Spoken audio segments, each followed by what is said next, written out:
Well, thank you very much for joining in for today's session. In this session, we're going to discuss about the infrastructure for peace in Kenya. Now, the concept of infrastructure for peace refers to an interconnected set of networks at the national level, at the county level, and at the grassroots level, and how this set of networks interact with other actors at the regional level and at the global level, with a view towards attaining positive peace in the country. The infrastructure for peace in Kenya integrates both state and non-state actors. It integrates institutions which are involved in matters relating to peace. It also involves policy frameworks adopted, developed by the country towards matters relating to peace, as well as other policy frameworks adopted from international or global and regional regimes towards issues relating to peace in the country. The infrastructure for peace also engages all resources, whether human, technical, financial, that are looped together towards advancing the quest for attaining, positive peace in the country. Now, in the particular case of Kenya, the infrastructure for peace is anchored around the National Steering Committee on Peace Building and Conflict Management.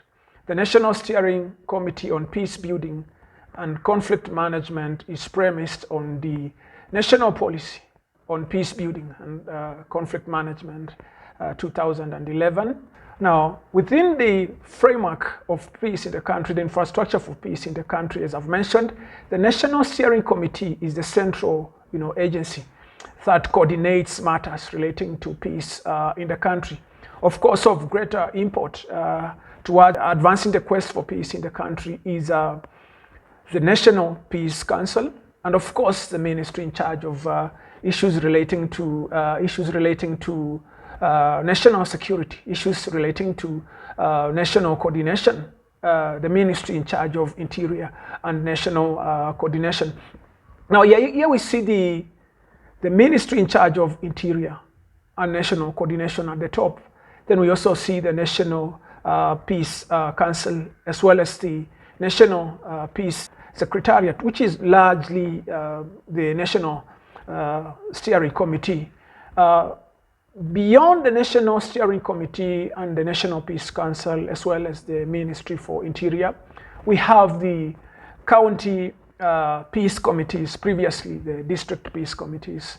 The district peace committees were initially implemented earlier in the 90s, in 1995, especially in the case of the Ojielo Peace and Development Committee that managed to advance peace and bring peace across the wider areas in northeastern Kenya. Now, the district peace committees were adopted elsewhere across the country, especially following the 2007 electoral conflict. Actually, it is argued that it is because of the district peace committees that the post-election violence in 2007 did not spread to the larger parts of the northeastern district, among other factors. Now, below the district peace committees, we have the local peace committees.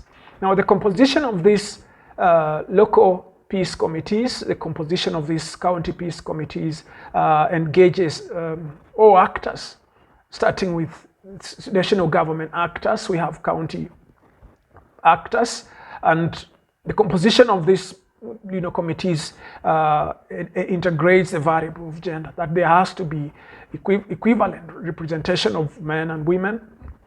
It also engages the variable of youth. Youth are always involved in these local peace committees, in this district, now county peace committees, as well as other faith-based actors or religions are considered in the development of these local peace committees, as well as the county peace committees. Of course, we also have the county peace fora within the framework of the county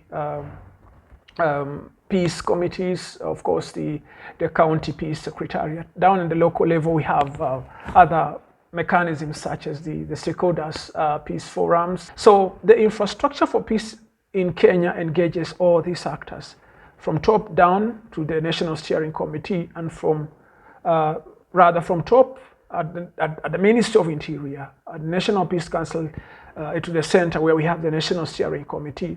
Then from bottom down at the local peace committees, through the county peace committees into the National Steering Committee. So overall, the National Steering Committee is a coordinating agency that advances conversations around conflict transformation in the country. Now, beyond the national agencies or the national infrastructures for peace, we have these regional actors that are continually engaged in advancing the quest for peace in the country, and so therefore they form part of the country's infrastructure for peace, which include, for instance, partners such as IGAD, the Intergovernmental Authority on Development, specifically its conflict early warning mechanism, that's C1, that largely coordinates the activities of the conflict early warning units within member states under IGAD. We also have the Regional Center for Small Arms, with a view to countering the proliferation of small arms in the country or in the region. Then, of course, we also have the new Partnership for African Development. We also have the joint cross-border committees, largely led by the regional coordinators on matters of internal security across the member countries within the region. Now, beyond the actors at the region, we also have global partners, including agencies like the United Nations, specifically agencies like the United Nations Development Program. It has been key in advancing the quest for conflict transformation in the country. For instance, after the 2007 post-election violence, the United Nations Development Program played a really great role towards advancing peace in the country through technical capacity development, consolidating peace programs in the country. Of course, other actors, including the United Nations Peacebuilding Fund, that financed interventions for peace, especially in the aftermath of the eruption, the political violence. Now, beyond the actors at the national level, beyond the actors at the regional level, beyond the actors at the global level, we also have other critical agencies such as the National Cohesion and Integration Commission. It's played a critical role, especially in the period after the 2007, working in collaboration with the National Steering Committee, with district peace committees, now county peace committees, together with the United Nations Development Program, towards bringing up the UNDP platform for peace, which has played a critical role towards enhancing or developing the infrastructure for peace in the country. So therefore, this is how the infrastructure for peace is structured. We have the National Steering Committee at the center. Then at the top, we have the Minister of Interior, as well as the National Peace Council. Then we also have the National Peace Secretariat, which is largely, should I say, the National Steering Committee. Then down we have the county peace committees, and we also have the local peace committees at the grassroots level. Of course, beyond the actors at the national level, we have the regional actors that I've previously mentioned, the likes of REXA, Regional Center for Small Arms, other actors including IGAD's C1 mechanism. And at the global level, we have agencies such as the United Nations Development Program, specifically its interactions with national agencies such as the National Cohesion and Integration Commission, which was central towards advancing the UNDP platform for peace. I think that's as far as the infrastructure for peace in the country is concerned.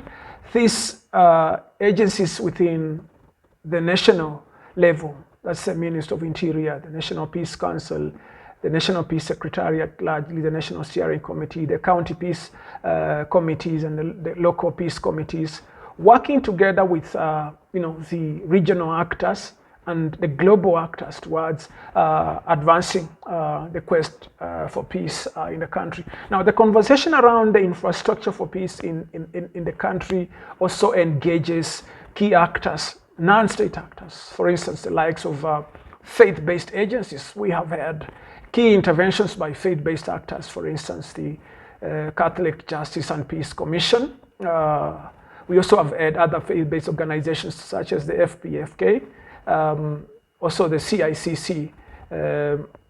We also have other actors, for instance, the advocacy agencies, the likes of the United States Agency for International Development. We also have other agencies such as, besides the religious agencies, besides the advocacy agencies, we also have the business and private sector. For instance, Kenya Private Sector Alliance, KEPSA, was critical after 2007 violence in the Mkenya Daima program. So these many actors, both state and non-state, these many institutions, the policy frameworks as well as the resources made available, looped together, are critical towards advancing the quest for peace in the country. Of course, of major import in this conversation around the infrastructure for peace in Kenya is the National Steering Committee on Peace Building and Conflict Management. Of course, in their duties, they work around issues relating to building capacity, on issues relating to conflict prevention, conflict management. They also work on issues relating to mediation, building capacity on matters relating to mediation, on matters relating to preventive diplomacy, and on occasions issues relating to traditional, what is defined as indigenous mechanisms towards dispute resolution, issues relating to post-conflict recovery and stabilization, matters relating to disarmament, reintegration. So at the center of conversations around the infrastructure for peace in Kenya is the National Steering Committee on Peace Building and Conflict Management. The National Steering Committee on Peace Building and Conflict Management coordinates the activities of these many actors at the global level, at the regional level, at the national level, at the county, and down at the grassroots level. Together, these networks have strengthened the infrastructure for peace in Kenya. And I can say, especially the period after the 2007 electoral violence, this infrastructure for peace has continually geared the country towards attaining effective conflict transformation. So that's how we end this session. Thank you.